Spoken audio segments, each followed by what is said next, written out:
Nova comissão de inquérito da AFASC será instaurada na Câmara de Vereadores. Projeto de lei que obriga o uso de máscaras em locais públicos é analisado na Câmara dos Deputados.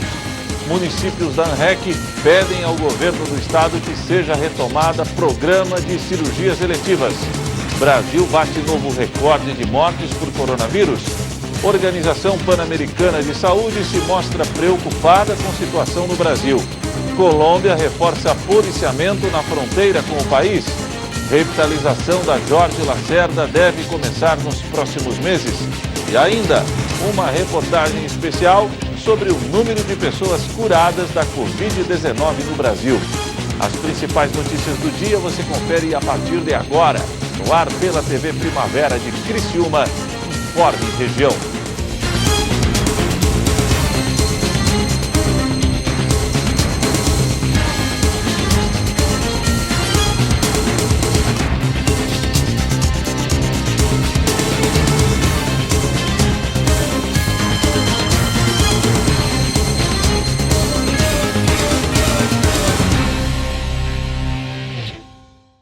Hoje é quarta-feira, 13 de maio de 2020.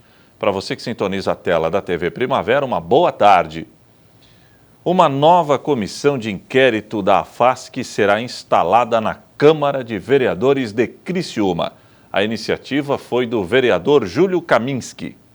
Depois do anúncio da extinção da Comissão Parlamentar de Inquérito, a CI, que apurava a gestão financeira da Associação Feminina de Assistência Social de Criciúma, a AFASC, uma nova comissão foi formada. O pedido para a formação da nova CI foi expresso em requerimento de autoria do vereador Júlio Kaminski. O documento também é assinado por Ademir Honorato, do MDB, Zairo Casagrande, do PDT, Pastor Jair Alexandre, do PL, Edson Paiol, do PSL e Paulo Ferrarese, do MDB. O pedido foi votado na última segunda-feira na Câmara e a comissão foi instituída. Ao longo desse mandato, os últimos 3 anos, eu e outros vereadores questionamos muito e pedimos muita informação em relação à AFASC, muita coisa. E muitas delas foram informadas pela metade, parcialmente, melhor dizendo, e outras nem resposta foi dada. Foi dada a resposta negando a informação. E olha que nós estamos falando de uma associação que vive 100% do dinheiro público. Veja só, nós estamos estimando, considerando o Fundeb, algo em torno de 170 milhões em 4 anos. Sem prestar conta, sem ter um portal de transparência real, negando informação àquele que fiscaliza, que é o vereador. Então, diante disso, não vimos alternativa senão buscar uma nova comissão de inquérito.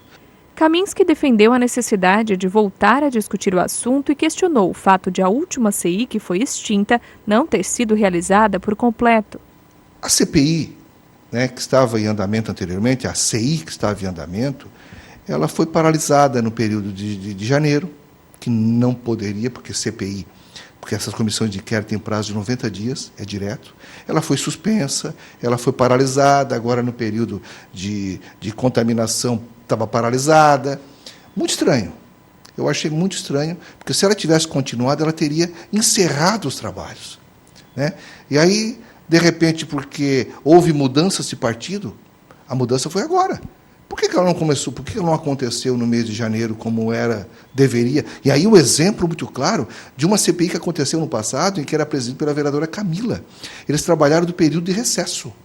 Por que essa não foi trabalhada? Ou será que a ideia era só protelar e levar adiante para que realmente não houvesse uma CPI séria que pudesse apurar as informações?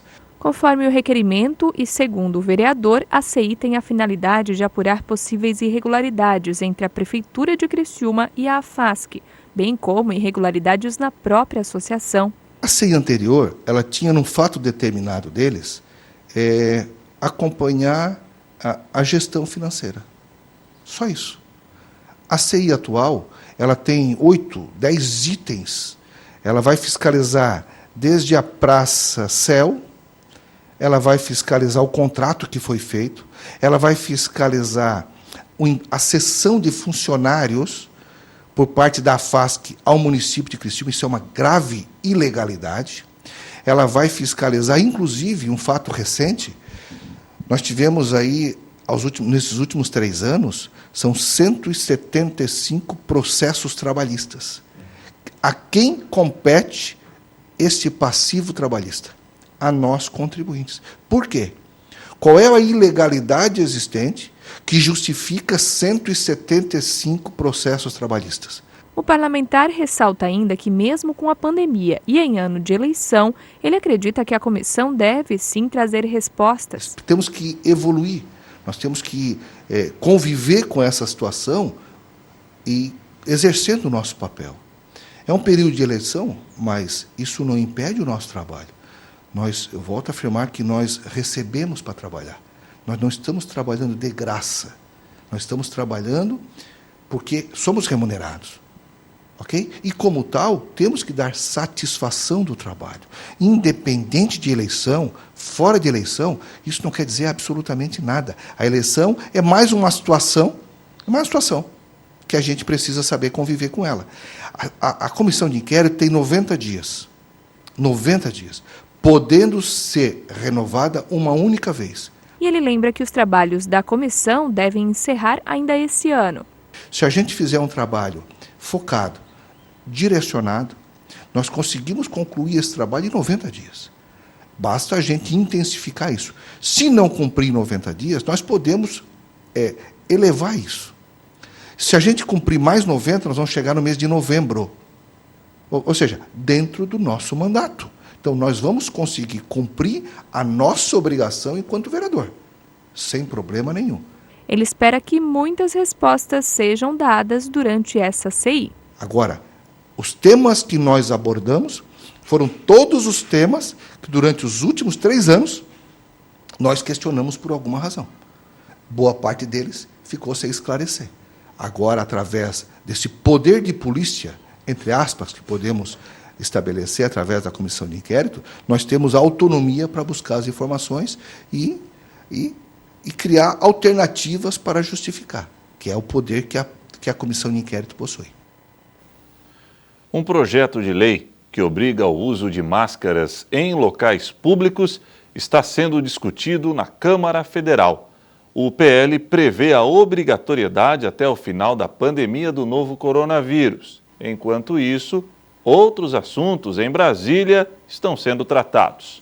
A sessão desta terça na Câmara dos Deputados começou com a aprovação de uma medida provisória que extingue o Fundo da Reserva Monetária do Banco Central, que buscava estabilizar o mercado financeiro, e liberou os 8,6 bilhões de reais de recursos para o combate ao novo coronavírus. O texto, que sofreu alterações em relação à proposta original, foi aprovado em votação simbólica e segue agora para o Senado, onde precisa ser votado até 18 de maio ou perderá a validade. As reservas monetárias do fundo gerenciado pelo BC foram formadas a partir da arrecadação com o Imposto sobre Operações Financeiras, o IOF. Por causa da pandemia do Covid-19, o relator deputado Luiz Miranda, do DEM, decidiu mudar a destinação dos recursos e determinou que o dinheiro fosse usado para comprar materiais de prevenção à propagação do vírus. Quanto à época da sua edição, em dezembro de 2019, a MP 909 tinha o objetivo de extinguir o FRM, tendo em vista a sua perda de objeto e recomendações exaradas pelo TCU. Paralelamente, no começo de 2020, o mundo se deparou com a enorme calamidade de escala global, a pandemia do coronavírus, Covid-19. As nações destinam atualmente recursos bilionários para a manutenção de estruturas de saúde, para o atendimento dos seus doentes. E o Brasil está diante do mesmo problema. Sobem aos bilhões os recursos destinados para a saúde, enquanto a economia no mundo afunda a passos largos. Diante disso, não faz mais sentido a destinação original dos recursos, segundo o qual o FRM seria utilizado exclusivamente no pagamento da dívida pública federal, como objetivo de contribuir para a descoberta de receitas que possam fazer frente às despesas decorrentes da calamidade do Covid-19, propomos que as disponibilidades do FRM porventura existentes, sejam destinadas à aquisição de materiais de prevenção e propagação do coronavírus. O texto determina que metade dos recursos será distribuída a estados e ao Distrito Federal e a outra metade a municípios. E numa tentativa de ajudar a conter a disseminação do novo coronavírus, nesta terça-feira também estava na pauta dos deputados a votação de um projeto de lei que torna obrigatório a toda a população o uso de máscaras protetoras faciais. O projeto determina o uso de máscaras em ruas, prédios ou em qualquer área pública, enquanto durar o estado de calamidade. Segundo o PL do deputado Pedro Lucas, do PTB, as máscaras podem ser caseiras. Pelo projeto, não será imposta a prisão ao infrator que assinar compromisso de comparecer aos atos do processo e cumprir imediatamente a obrigatoriedade de usar a máscara. O PL diz ainda que o governo federal deverá veicular campanhas publicitárias para informar a população sobre a obrigatoriedade. Vale lembrar que apenas o uso da máscara não é garantia de que uma pessoa sem a doença não poderá contrair o vírus. Mas, segundo médicos, o uso das máscaras ajuda a reduzir a disseminação do coronavírus, evitando principalmente que uma pessoa contaminada o espalhe ao tossir, espirrar ou até mesmo falar. A seguir, municípios da ANREC pedem ao governo do estado que seja retomada o programa de cirurgias eletivas.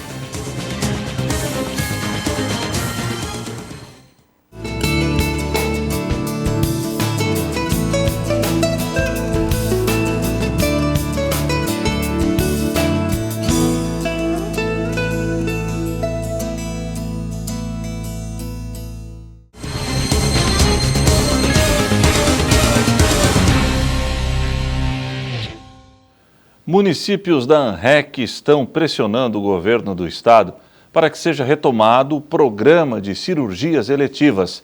A reportagem é de Débora Correia. Um pedido de retorno das cirurgias eletivas na região foi pauta de um encontro virtual nesta terça-feira entre lideranças do sul do estado e a Secretaria de Saúde de Santa Catarina. Segundo o diretor executivo da ANREC, a Associação dos Municípios da Região Carbonífera, o assunto começou a ser discutido há algumas semanas, mas voltou à tona agora com o novo secretário. Essa solicitação das cirurgias eletivas já faz algum tempo que foi solicitada, inclusive ainda por o antigo secretário de Estado, protocolado pelo prefeito presidente Jaimir e por todos os prefeitos aqui uma solicitação. E no dia de ontem a gente teve uma conversa com o secretário atual, o Dr. André, e foi possível fazer novamente essa reivindicação. Os procedimentos estão suspensos desde o agravamento da pandemia do coronavírus. As lideranças defendem que a retomada deve ser analisada. A gente entende que como a nossa região, os leitos ainda estão poucos ocupados pelo Covid-19, isso é bastante bom, importante, né?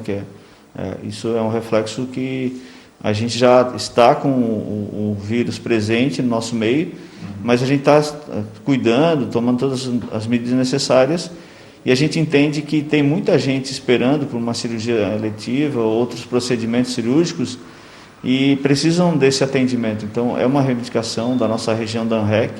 Segundo o diretor, o secretário se mostrou favorável a uma discussão sobre a retomada que pode ser feita em cada região. A gente colocou novamente ontem nessa reunião com o secretário de Estado e ele sinalizou que há possibilidade sim de fazer uma discussão de forma descentralizada desses assuntos, porque o Estado ele tem 295 municípios, então distribuído por 21 regiões, há um entendimento que possa ser discutido por regiões onde é possível flexibilizar mais a questão das cirurgias eletivas.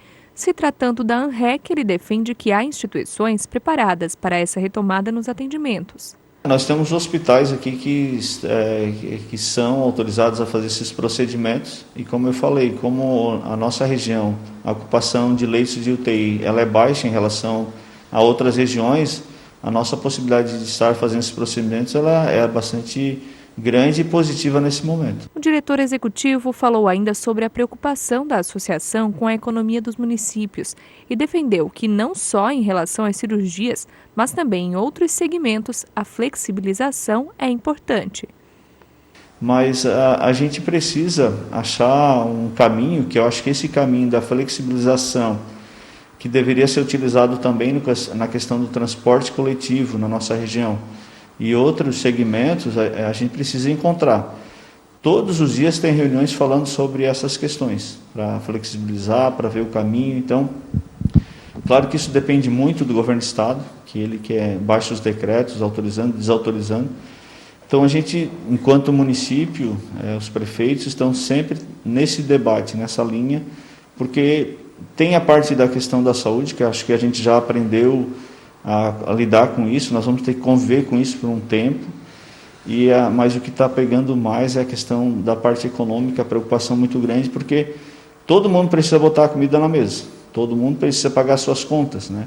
Esse é o nosso ritmo, então eu acredito que a gente vai precisar desse entendimento junto às autoridades, pelo menos por regiões. Como o Brasil é muito grande, o nosso estado também é dividido por regiões, a gente consegue trabalhar melhor dessa forma. O número de mortes pela Covid-19 bateu novo recorde no Brasil.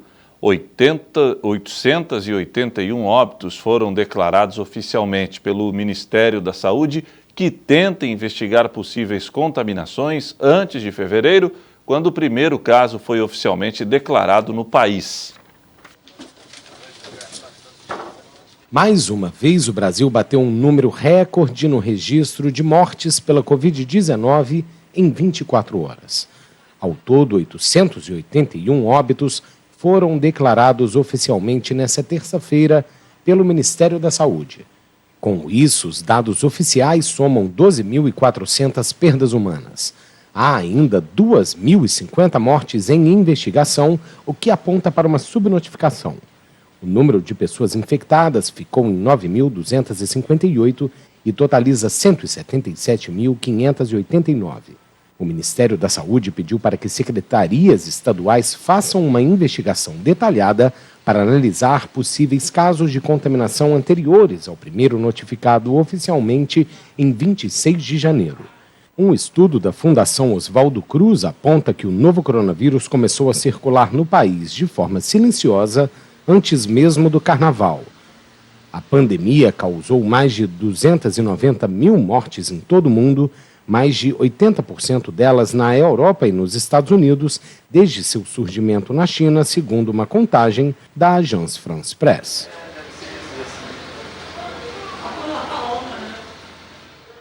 A Organização Pan-Americana de Saúde afirmou que vê com preocupação a propagação da Covid-19 no Brasil e pediu às autoridades que continuem implementando medidas para conter o avanço da pandemia. A Organização Pan-Americana da Saúde se pronunciou nesta terça-feira sobre o avanço da pandemia do novo coronavírus no Brasil. Conhecida pela sigla OPAS, a entidade mostrou preocupação com a situação do país e pediu o comprometimento das autoridades no combate à doença.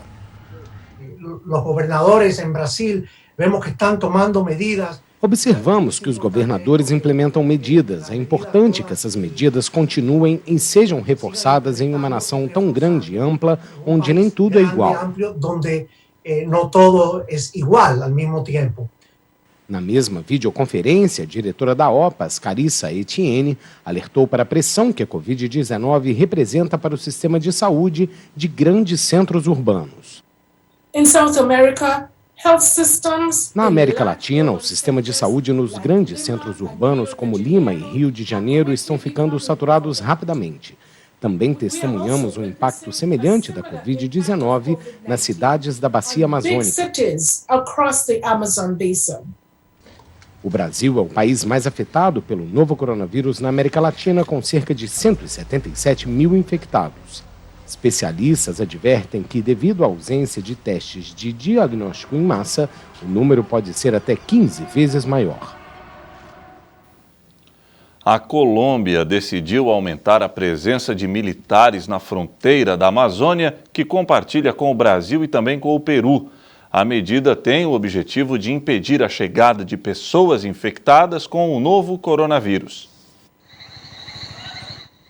A Colômbia vai aumentar a presença de militares na fronteira da Amazônia, que compartilha com o Brasil e o Peru, devido ao surto de Covid-19 que atinge a região e que já afetou um presídio. Tomou-se a decisão de militarizar com mais homens todos os pontos da fronteira e exercer respectivo controle para evitar a chegada de casos importados de Covid-19 de populações flutuantes. Na fronteira com o Peru e o Brasil, o país mais afetado pela pandemia na região, a Amazônia colombiana é o departamento com a maior taxa de infecção do território por taxa de habitantes. São 94 pessoas infectadas para cada 10 mil cidadãos. Dos 10 primeiros casos detectados em Letícia, capital do departamento, 5 foram importados do Brasil. As autoridades de controle, médicos e ONGs denunciaram a precariedade do sistema de saúde na região de Letícia. A área tem um único hospital público sem uma unidade de terapia intensiva e 76 mil habitantes. Em uma prisão superlotada da região, a Covid-19 infectou 89 detentos, 75% dos 181 no local. A Colômbia tem quase 500 mortes pelo novo coronavírus e mais de 12 mil infecções. A maior parte da população do país está confinada desde 24 de março, 2 semanas após a detecção do primeiro caso. A seguir, uma reportagem especial sobre o número de pessoas curadas da Covid-19 aqui no Brasil.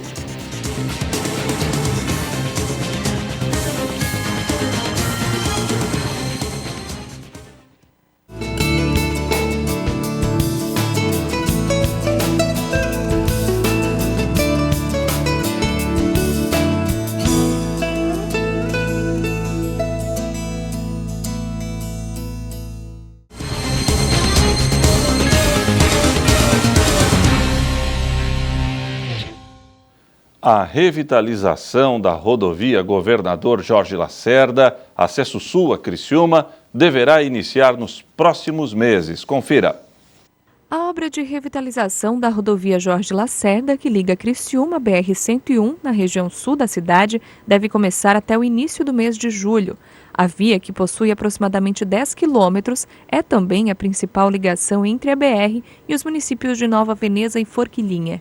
Segundo a Secretaria de Infraestrutura e Mobilidade de Santa Catarina, a burocracia atrasou o andamento do processo de licitação, que acabou demorando mais do que o previsto. Nessa segunda-feira, houve a abertura dos envelopes. Na disputa para realizar a obra estão as empresas JR Construções, RC Plena, Confer Construtora e CETEP Construções. O governo do estado destinou em setembro do ano passado 22,5 milhões de reais para a realização da obra. A empresa selecionada no edital vai ficar a cargo da execução dos trabalhos rodoviários de terraplanagem, pavimentação asfáltica, drenagem, obras de artes correntes, sinalização, obras complementares, serviços diversos, meio ambiente, iluminação e obras de contenção da rodovia do acesso sul criciumense.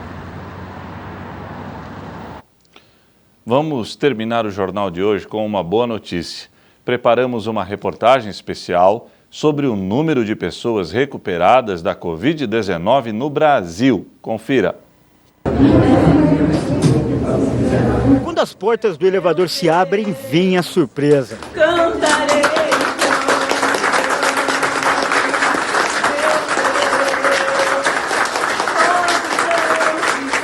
O Marcelo Cardoso, de 33 anos, não esperava pela homenagem após ser curado da Covid-19 e não conseguiu segurar a emoção.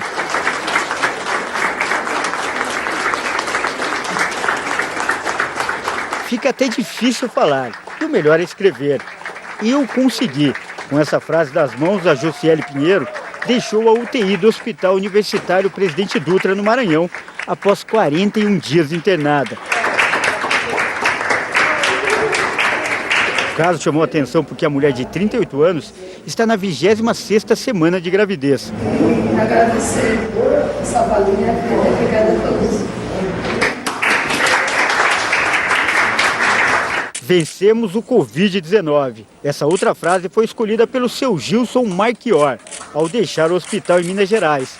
Aos 81 anos, ele derrotou a doença e as estatísticas. Pessoas idosas são consideradas as mais vulneráveis. Aí, pai. Bom demais ter você fora de novo, viu?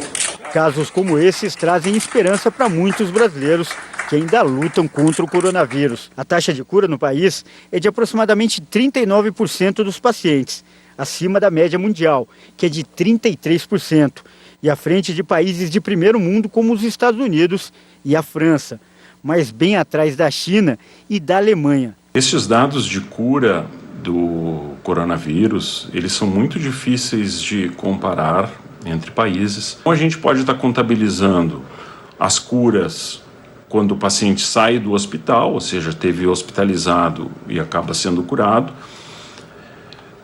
ou quando o paciente não precisa ser hospitalizado e acaba, enfim, resolvendo os seus sintomas, parando de eliminar o vírus, mas isso a gente sabe que a gente não controla em todos os pacientes. Monitorar o número de pessoas curadas pode ser importante para avaliar o grau de imunização da população.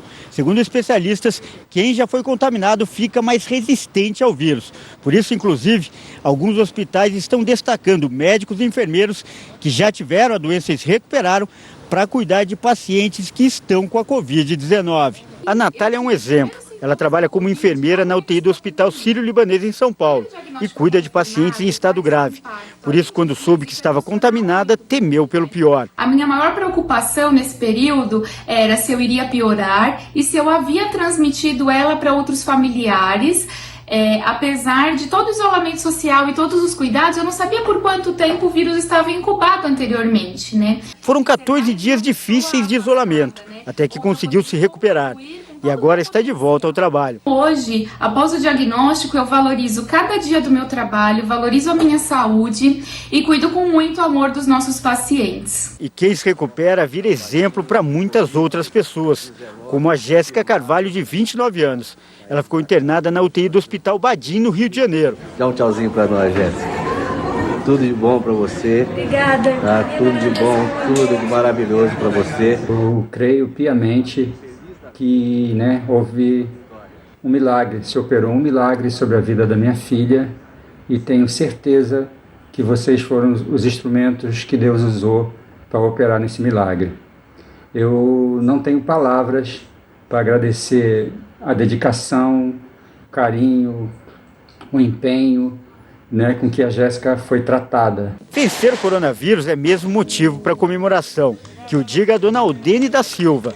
Ao voltar curada do hospital, ela foi recebida com festa pela família no Maranhão, com direito até a foguetório.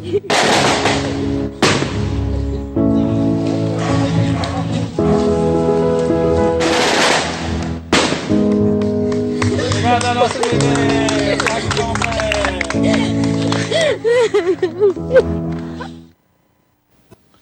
E o Informe Região desta quarta-feira fica por aqui.